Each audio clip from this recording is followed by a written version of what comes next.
I believe having multiple animals keeps you sharp, physically and mentally. Like having multiple animals keeps me physically sharp, like the cats alone. Walking down the hall with multiple cats, it's kind of like you have to do parkour with full bladder. Do, parkour, parkour. That's what walking down the hall is like when you have a bunch of cats. It's like running that tire course, but the tires are moving, like little fuzzy traffic cones that can move. So it keeps sharp physically, gets the blood flowing to your bruises.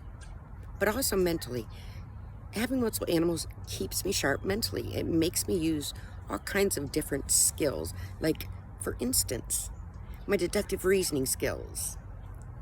This morning, somebody in the household upchucked in my shoe. I didn't know that someone had upchucked in my shoe until I knew. There's no indication until I knew. Somebody please make surgical gloves for feet. So immediately, detective cap on. First off, what was Chuck's time of death? He upchucked, I could only go by feeling. My toes are quite sensitive, that the consistency and warmth indicate the crime happens 15 minutes or less.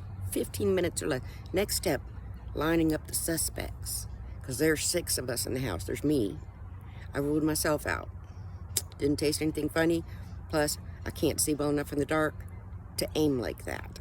It wasn't me. So then I lined the animals up, biggest to smallest. Biggest, 118-pound Boo.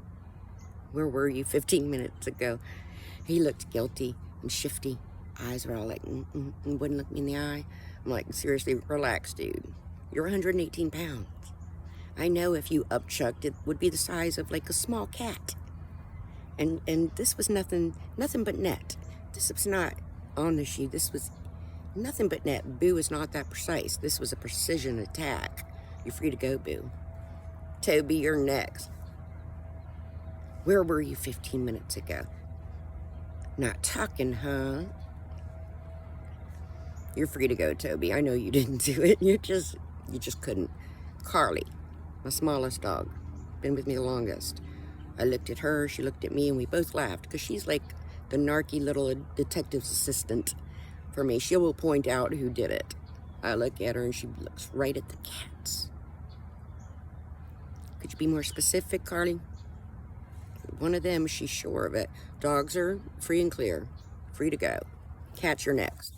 My immediate thought was Trouble, but then I remembered she's over the Rainbow Bridge. Trouble would have been a prime suspect were she alive, but I know where she is and she's in my backyard. Wasn't her, unless it was some kind of ghost goo, like ectoplasmic vomit. But the vomit was warm again, and I don't think ectoplasm is, so Trouble's ruled out. It's either Cajun or Charlie, who aren't talking either.